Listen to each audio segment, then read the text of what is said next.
шешеміз жақсы көрген адамды біз де жақсы көріп құрметтесек, ол кісілерге де бір сауаптар, бір сауап артып тұратын шығар деген үміт қой біздікі.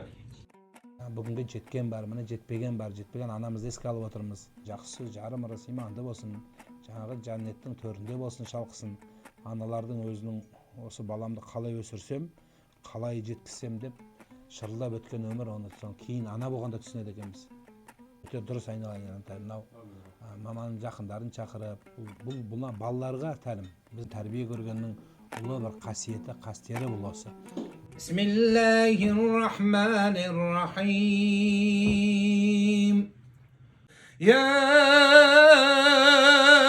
eyyatuhan nefs mutmainatun rci'i ila rabbiki radiyatan mardiyah fadkhuli fi ibadi وادخلي جنتي صدق الله العظيم سبحان ربك رب العزة عما يصفون وسلام على المرسلين والحمد لله رب العالمين. Оқылған Құран кәрімнің қасиетті де ұлық болған аят сүре сауабын марқұм анамыз Ергешбай қызы Жұмагүл анамыздың аруағына арнайы сыйлап бағыштадық. Артында қалған шам шырақтарына қайырлы берекелі өмір берсін. Аллах тағала екі дүниені игілік шарапатын нәсіп етсін.